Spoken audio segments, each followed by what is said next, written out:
Okay, this is where things is going to get really, really, really, really interesting because y'all all know that the playoffs are here in the NFL. The Super Wild Card Weekend is here. So we're going to preview and predict every single game that we have right now. And we might as well begin with the first game that's coming on. The 49ers and the Seahawks. Well, the 49ers complete the season sweep over the Seahawks in the wild card match. And whoever want to start this one off, by all means. By all means, I'll jump right in there. And I'm going to tell you, it's San Fran for a lot of reasons. I think Seattle tailed off at the end of the season. I think Geno Smith played well this whole season. Pete Carroll coached well this whole season. But let's be fair and clear, they don't have the same talent level as San Francisco 49ers. San Francisco 49ers got Pro Bowlers all over the place, okay? That's just what it is. At every level on the defense, they got an offensive line, they got a running game. You know what I mean? They got Deebo Samuels, they got Kittles, they got players, okay? That's what it is. They got players. And then they got a great coach, okay? So you add all that together. I know they got the rookie quarterback, the Mr. Irrelevant. I get all that. Broccoli, I get that. But it's San Francisco all the way. Seattle overachieved this year, and we got to be fair and clear with that. They backed into the playoffs. They overachieved. Kudos to Pete Carroll. Kudos to Geno Smith. You had a great season. It's goodbye. It's good night. San Francisco 26-6. This game is over. As much as I want to say it's a landslide that San Francisco is going to win, there's still worry that Brock Purdy, the rookie, is going to what he does in the playoffs. It's not easy. It's one thing to say, you come into the season, you play well. There's another thing to go into the playoffs and play well. It's two different demons. I think the playing at home definitely benefits them tremendously. And I think, the San Francisco should win the football game, but it's not going to be an easy win. I think Pete Carroll, one thing he's shown us in his career is that when he's the underdog, he surprises a lot of people. And that's one thing that Pete Carroll has shown us throughout his entirety of his career. And I don't know, it's tough because I'm on the fence with both sides. But matter of fact, give me Seattle Seahawks to win this football game 23-20 in an upset win. I think Pete Carroll has a lot of tricks up his sleeve that's going to confuse Brock Purdy. And I think this is going to be that game where everyone's like, Pete Carroll is the coach of the NFL. Yeah, I don't really see that. I don't really see the upset here. I think the 49ers are going to sweep the series because they beat them twice already in the regular season. Now, there is a legit argument that it's hard to beat a team in the NFL 3 times in a row. Okay, that's a valid point there. But I think for me, when you talk about what could be the difference for Seattle in a good way, right? If they want to accomplish what Zay is predicting them to do, it's going to rely on Kenneth Walker, their running back, their rookie. Because in week 2, when they played before, he only had 4 carries on a day. He was second fiddle to Rashard Penny. And the next meeting, he just came off an injury. So if he has over 100 yards, which he has had in the last 3 games, then they have a chance if they're able to run the football. The problem is that the 49ers are so good and in-depth in the trenches that it's going to be hard for me to pick Seattle here. Seattle has one of the worst offensive lines in football. They have, I believe, according to Pro Football Focus, they have near the bottom. The 49ers are going to eat them up in the trenches, and that's why I like the 49ers to win a close game, 24-16. I go 49ers. All right, let's move on to the next game that we have here. We talk about quarterback battle.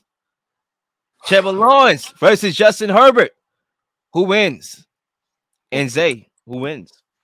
So I'm actually going with the Jaguars to beat the Chargers in this playoff game. I just think the Chargers have too many lapses on defense. I think when Joey Bosa comes back, it helps them tremendously. But I just still think that the Doug Peterson knows how to move the offense, knows how to flow the game, where it's taking the defense best players away from the action. I think the Jaguars is going to be a close game. I think a 1-touchdown game. Give me 21-14 Jaguars. I think Trevor Lawrence is going to have a solid game. I think he may even have over 250 passing yards, probably even more. I think it's going to be a good game for the passing and for Trevor Lawrence. Well, I'm going to go ahead and I'm going to go ahead and say that I'm going to pick. This is tough. I'm going to go with the Chargers by 3, 27-24. Although out of all the games, I can see this one being the upset here. The last game that the Jaguars played, I thought that Trevor Lawrence didn't have his best game throwing the football. I thought the offense left a lot of meat on the bone, to be honest with you, but credit to the defense, Josh Allen, for causing havoc all over the football field. They're going to need to do that, and they can. They beat the Chargers up the last time, but there was a lot of variables into that. Both of these teams are playing their best football right now. But I think as far as Brandon Staley, because Cuzzo and Zay, I'm not sure if you heard the talk of the town, but they are comparing him and Mike McCarthy's job and saying that if they lose and they're one and done, that they will lose their job. I don't really see that with Brandon Staley for obvious reasons. Number one, the Chargers are cheap. They're not going to pay and be at the top of the pay scale for Sean Payton. But also, I understand that Brandon Staley gets a lot of heat, for mismanagement, coaching malpractice, and all that. But the way how he's able to kind of like get his defense ready and his game planning has been underrated. I'm going to explain what exactly I mean. For example, when they played the 49ers on Sunday night, they held CMC, Christian McCaffrey, to 2.7 yards per carry. The best game that I've seen defensively, probably from any team defensively, considering the injuries during James was out, was against Miami, Sunday Night Football. You had about two starters missing, and they were able to contain that high-octane, explosive offense of the Dolphins. And it kind of laid down the foundation of how to beat them, right? So the fact that he's able to get that team modded by injuries to the playoffs, I think is going under the radar because of some of the antics that come with it. Also, before I send the rock to you, if you're the Chargers too, a lot of people looked at this team and what they added defensively in the offseason and said, oh, wow, they surrounded Herbert with a lot. Yeah, on defense, not on offense. They brought back Keenan Allen. The guy's old now, okay? They brought back Mike Williams, injury prone, along with Keenan Allen, two of the most injury prone players in the NFL. You added nothing for Justin Herbert. You did nothing for Justin Herbert.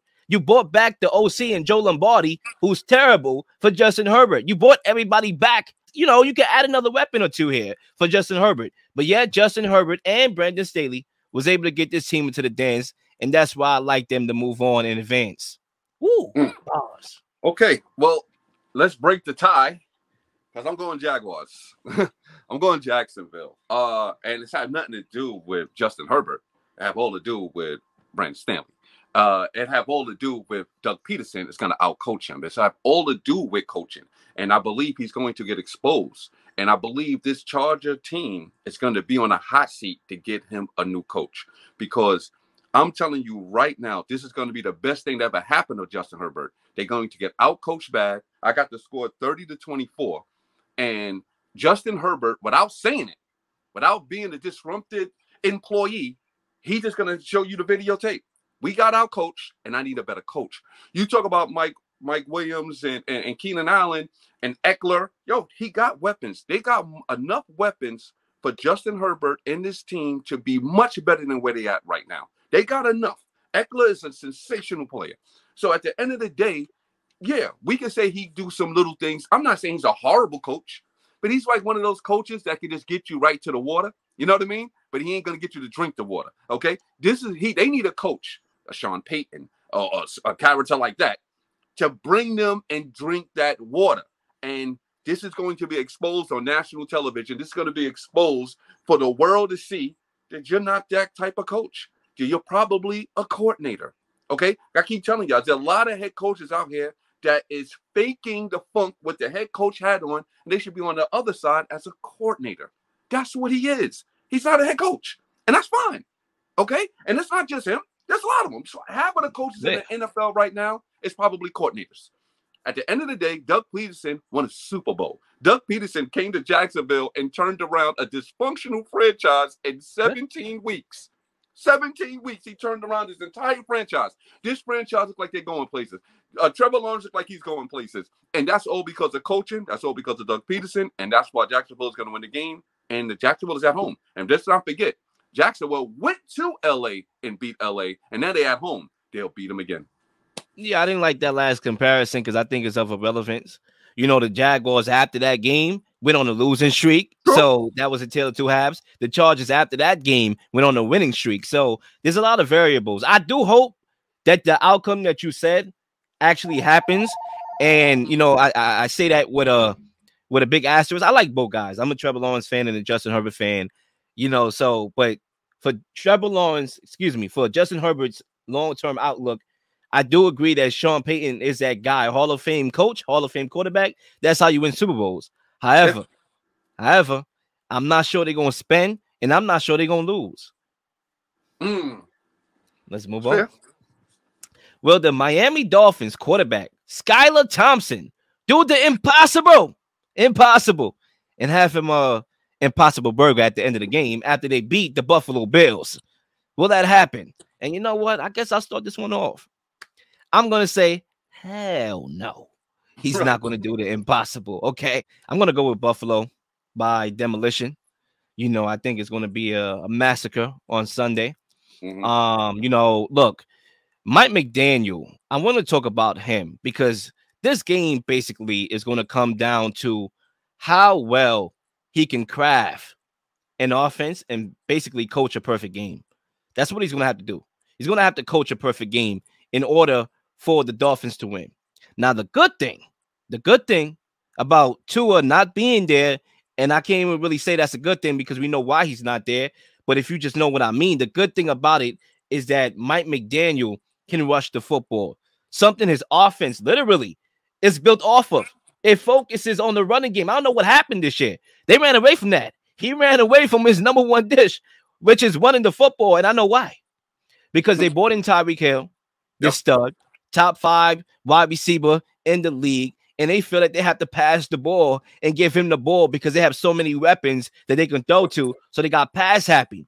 But now that you have a quarterback in Skylar Thompson, he's going to rush the football. Hopefully, Raheem Mostert could play in this game. I'm not sure if we have any updates on him, but they can run the football with him and Jeff Wilson.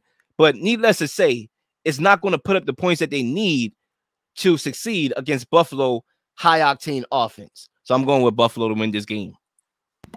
You know, I think Skylar Thompson will do the impossible, and that's throw with his left hand, because I don't know what else he's going to be able to do on this football field. This man can't do anything, to say the least. He scored 11 points against the Jets, for crying out loud, who was giving him the ball every damn possession.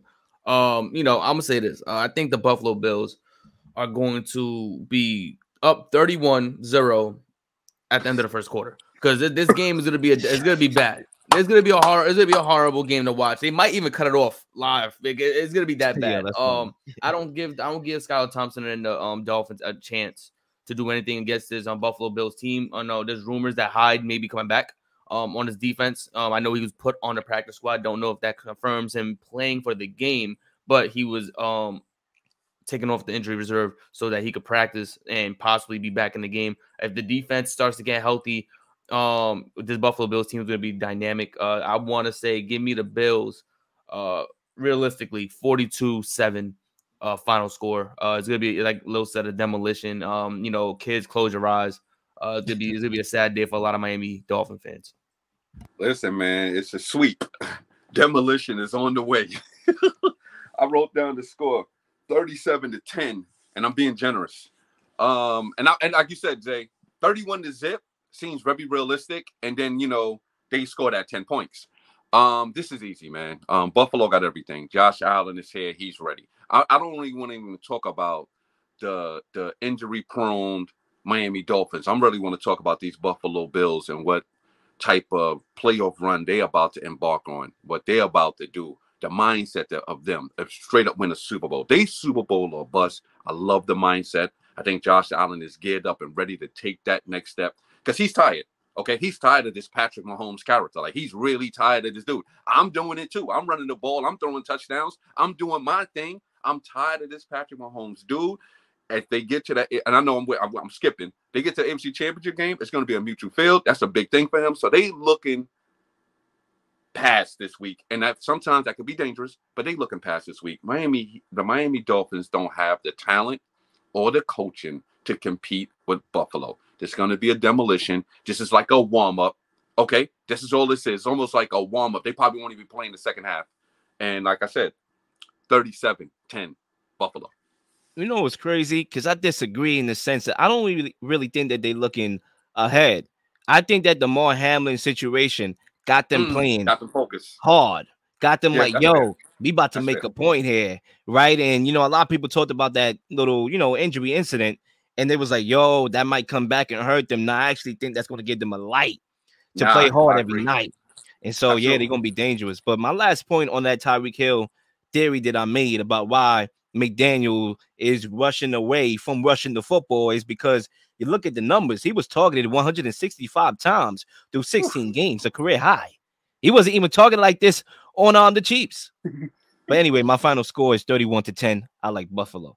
Let's move on. Well, we finally take the Vikings seriously after Sunday's match against the Giants. Zay, will we take them seriously after next week?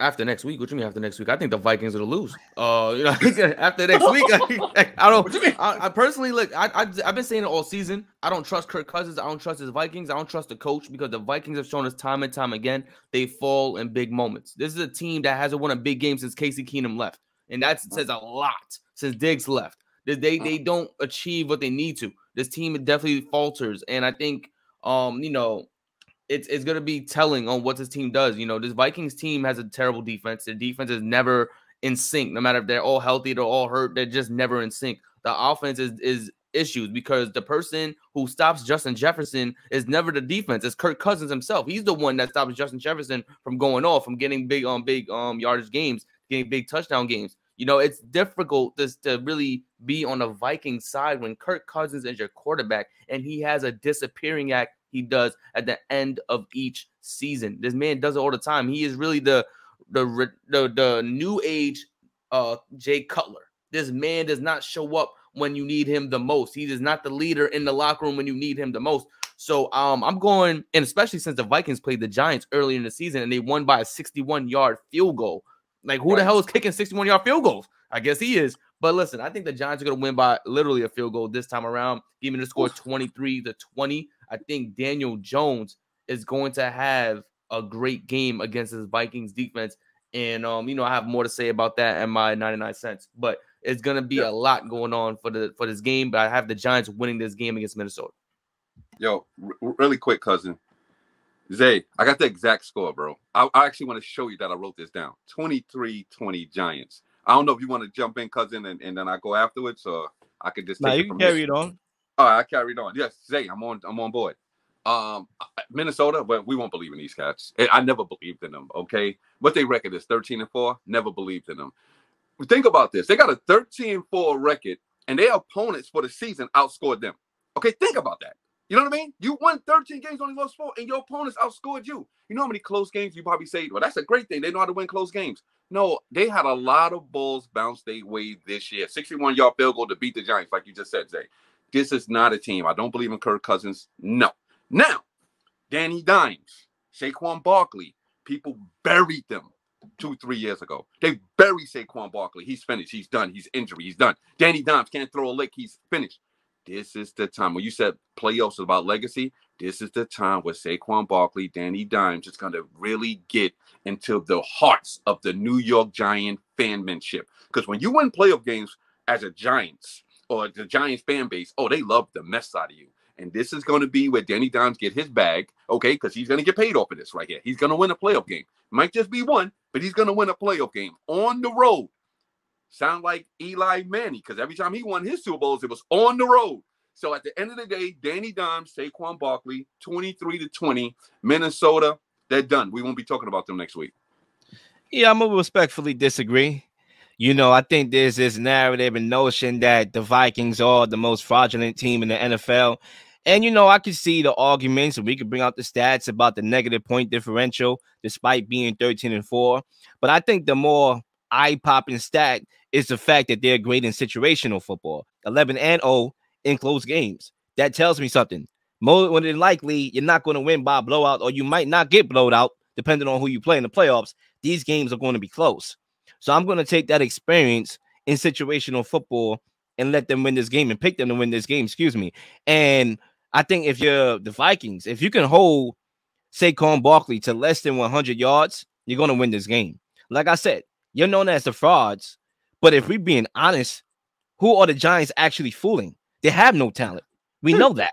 They're not fooling anybody. We know they don't have the pieces and the talent. We know they can't go far. So they should be able to win this game. They eliminate Saquon, hold him to under 100, then they should be good. They hold him under 100 the last meeting. He had about 84 yards. Now, credit, they only won by 3, but that's because Danny Dimes had himself a dime day. You know what I'm saying? But if they can hold them under 100, then they should be able to win this game. I like them to win this game. Let's move on. Gotta keep on moving. Will John Harbaugh keep it moving? Will him and the Ravens, okay, will he coach the Ravens to an upset over the Bengals? Cuzzo. Yeah, no. This won't be an upset over the Bengals. And listen, if Lamar Jackson was playing, we talking a whole different thing. He's that dynamic. He's that good. Clearly, he's not playing in this game. So that once Lamar Jackson said he's not playing in this game, then Cincinnati won this game, right? If Lamar Jackson was playing this game, then we can toss that around. Right now, no. Jim Harbaugh, no. Baltimore Ravens, no. Defensively, they playing well. They playing better. Now, don't get it twisted. They there. But we talking about Joe Burrow. We talking about Chase. We talking about the Cincinnati Bengals. We talking about the team that went to the Super Bowl last year. We talking about a team that is good and believe in their hearts that they're the best team in the NFL. Okay, if you go in that locker room right now at the Cincinnati Bengals, they think they could beat anybody on any field at any given time. That's how much confidence this team got. And they're going to show y'all what they're really made of when they beat up on the Baltimore Ravens without Lamar Jackson. Okay, and I believe even with Lamar Jackson, I probably would have picked Cincinnati anyway. Without Lamar Jackson, it's Cincinnati hands down. I got this score to be 28-10. I don't think Baltimore's going to be able to muster up a lot of offense. And I like the Cincinnati Bengals. You know, I think John Harbaugh, the only person that's going to be upset is him when he gets fired, because this man deserves to be fired for a very long time now. The fact that he was running Lamar Jackson ragged his entire damn career is ridiculous. The fact that they tried to move Lamar Jackson to a running back position when he first got drafted there. People forgot about that. People just thought, oh, Lamar Jackson was there. They were trying to move his position because they thought he wasn't a quarterback. Ridiculous, to say the least.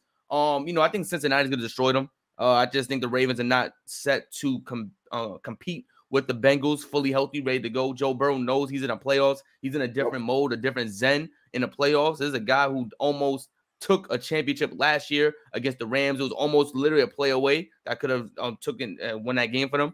I just think Joe Burrow, his mind is in a different place. You know, this man even said in an interview, I think a couple weeks back, you know, when I'm on a team on this Bengals team, my championship window is always going to be open. That's the kind of confidence that exudes out of him. I think right now, John Harbaugh is not even focused on his game. He's focused if Lamar Jackson is coming back to this team. And I think that's going to be the downfall for the Ravens, because they don't even know what's going to happen after this game. I don't think anyone on that Ravens team is confident that they're going to win this game. And that's scary. And that's the scary part about it. I just think it's going to be a landslide. Give me the score 35-10. You know, I think the Bengals are really going to mud stomp them. I think Mixon's going to get a touchdown. I think Chase is going to get a touchdown. Higgins. What's the tight end's name? Hayden. Yeah, I think he's going to get a touchdown. I think Boyd is just going to tap all the way into the end zone. I just think it's going to be a dominant showing for this Bengals team. I don't think the Ravens are going to be prepared for what they have coming to them in this game, especially since the Bengals are pissed off about that whole situation with them and the Bills, about they had to do a coin toss and all this other stuff. I know they're peeved about that. So they're going to really show the Ravens what pain it really is and when they play. I don't think it's going to be that bad. I mean, I think you're low-key disrespecting John Harbaugh there. Like, you know, I have my critiques of him, clear. That's off the record, but it's also on the record as well. You know, I think for John Harbaugh, right, to answer this question before I actually answer the question, when you look at John Harbaugh, you can never really count him out and say he's going to get blown out of a playoff game. That's disrespectful, Zay, to be honest with you, because say what you want. I know when I had my Mike Tomlin debates and everybody came to me, well, you know, he had to go up against Bill Belichick. John Harbaugh did too, and he beat Bill Belichick twice. And he beat Bill Belichick twice, almost beat him a third time. I remember those days. They was our biggest nemesis, not the Steelers. So he can coach. We know that. We know he can go on the road. He actually has the highest winning percentage on the road in the playoffs than any other coach in the NFL currently coaching right now. That means something. However, I do like the Bengals. They're on a different time. They're on a different timing right now. They are on demon time right now. I can't pick against Joe Burrow. I'm not taking Tyler Huntley over Joe Burrow. Okay, the last time these two teams played, credit. The Ravens have a shot.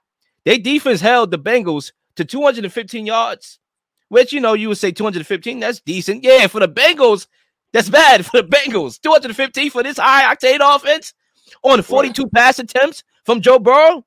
That's actually good, you know, because when you look at the Ravens, they haven't allowed more than 16 points since November.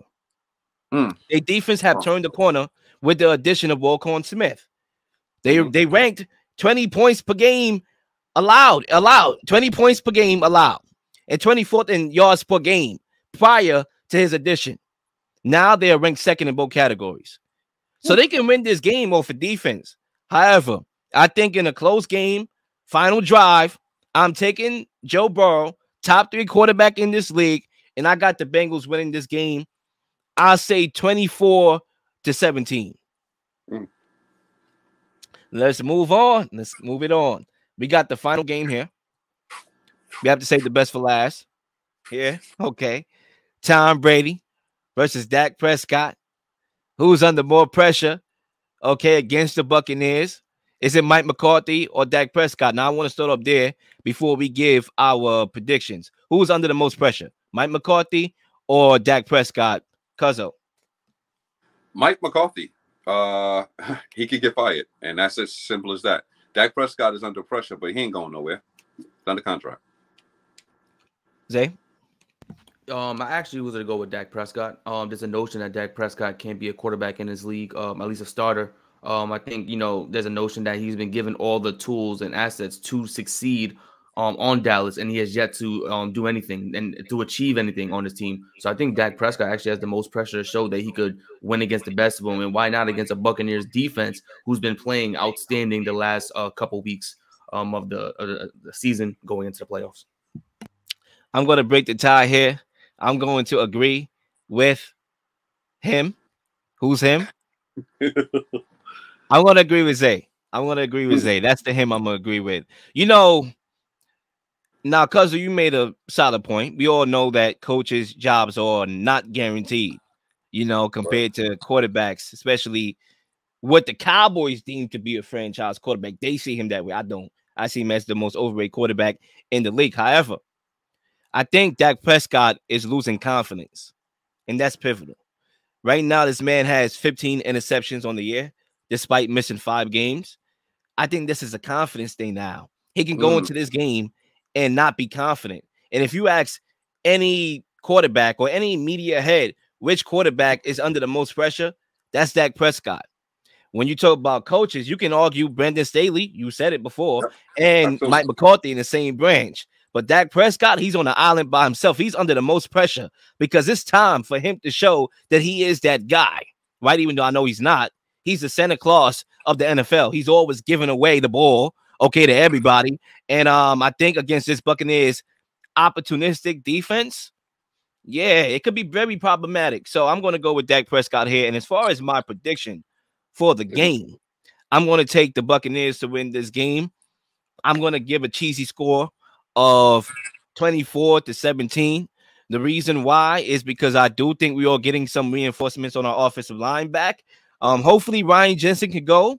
If he can't go, then I'm gonna be crying. But I ain't lying. You still got Robert Hainsley and Nick Everett. If we can get our offensive line more intact, watch out, 2 Chainz. Watch out. I think we can win 2 rings. Okay. Oh my gosh, I'm in the flow. You know how that go. Tom Brady is the GOAT. Come on. I actually want to replicate that score, 24-17. I think the Buccaneers will win this game. I think Amari Cooper said it best. Dak Prescott is the Black Kirk Cousins. You can't trust the man to do anything. And I think that's something that says the least. That says the least about what Dak Prescott is. I think he's no matter who the coach is, no matter who the offensive coordinator is, Dak Prescott will find a way to lose you that football game. And I think that's telling, to say the least. The Dallas Cowboys need to get out that contract immediately. But, that's Jerry Jones' favorite for right now. And what happens when you're his favorite guy. He keeps you forever. That's a forever contract. So, I got the Buccaneers 24-17. I hope, I heard from, Lil, of course, also the sources online. They are getting some offensive linemen back, the Buccaneers. So it should be promising so that Tom Brady gets some time in the pocket. The throw the football and the running game will be a lot better. But, time will tell to see what happens on game day. Yeah, man, this is going to be a very interesting game. We're talking about a Tampa Bay team under 500.